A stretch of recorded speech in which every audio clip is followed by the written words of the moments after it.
hello लोगोफोर बड' जब info YouTube चेनेलाव बरायबाय बे समाव जोबोर मोजां आपडेट फैदों आसाम पुलिसनिफ्राय लोगोफोर बेनो जाबाय PST जासिगोन एबा एडमिट कार्ड डाउनलड खालामनो हासिगोन डिस्ट्रिक्ट वाइसआव स' बिदिब्ला लोगोफोर बे पस्टआ मामोन आरो सोर एप्लाइ खालामनो हादोंमोन आरो आपकामिं रिलियाव नोंथांमोना बेसेबां थायोब्ला एप्लाइ खालामनांगोन बे सेम पस्टआव नोंथांमोना गासिबो डिटेल्सखौ मोननो भिडिअखौ नायलांदो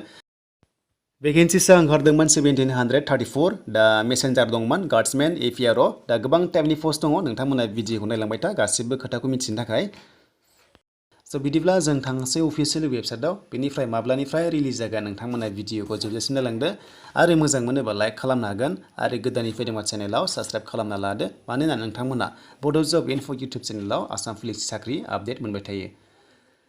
दा लोगोफोर जों फैबाय अफिसियेल वेबसाइटआव दा बेयाव फैनाय लोगो लोगो लेटेस्ट आपडेट नायदो 9 अक्ट'बर ओंखारनाय दा बे पस्टआ एप्लाइ जादोंमोन लोगोफोर 18 फेब्रुवारि 2020 आव APRO मोन दा बे पस्टआ गोबां टाइपनि दङमोन आरो लोगोफोर कमिउनिकेसन बेनिफ्राय मेसेन्जार बा कारपेन्टार आरो लोगोसे साब अफिसार फायारमेनबो दंमोन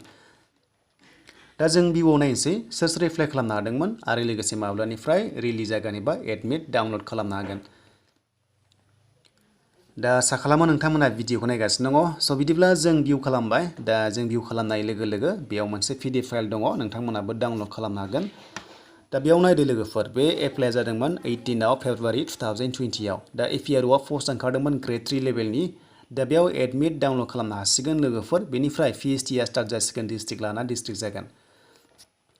दा जों गिबियाव नायोब्ला लोगोफोर बेयाव नुदों गलाघाटना जागोन 25 अक्ट'बरनिफ्राय स्टार्ट जागोन रिलिया दा कार्बि आंलंना जागोन 25 नभेम्बरनिफ्राय दा लोगोसे गोबां दङ क'क्राझारना जागोन 8 नभेम्बरनिफ्राय दा बाक्सा जागोन 3 डिसेम्बरनिफ्राय बेबायदि गोबां टाइमनि दङ नोंथांमोना बेयाव नायना लादो रिलि एबा PST आ बे टाइमनिफ्राय जागायसिगोन दा बिदिब्ला अदालगुरिना जागोन 22 नभेम्बरनिफ्राय स्टार्ट जागोन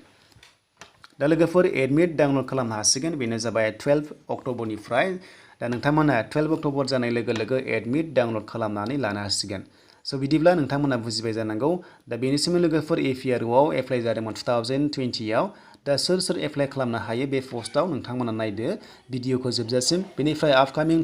3077 भेकेन्सिसआवबो नोंथांमोना सेम पस्टआव एप्लाइ खालामबा माखासे एलिजिबल जानांगौ जायो बेखौ नोंथांमोना भिडिअखौ नायलांदो जोबजासिम आरो जोङो फुल अफिसियेल PDF फाइल नायगोन 2018 आव एप्लाइ जानायनि माखासे प्रसेसखौ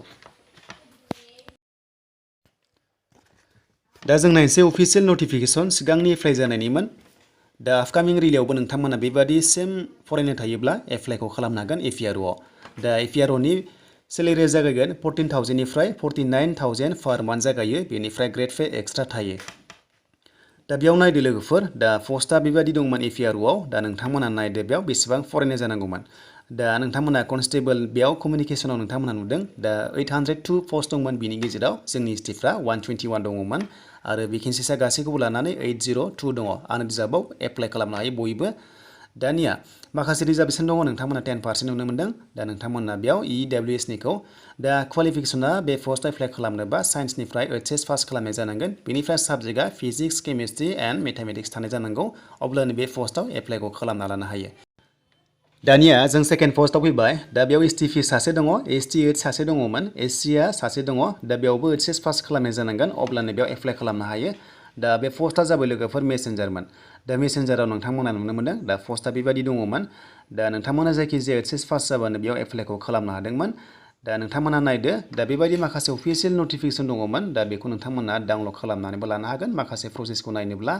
दा बेनि सोमोन्दै लोगोफोर आसा खालामो मोजां मोनोबा लाइक कमेन्ट शेयार आरो गोदानै फैदोंबा चेनेलाव साबस्क्राइब खालामना लादो बड' जब इनफो इउटुब चेनेलाव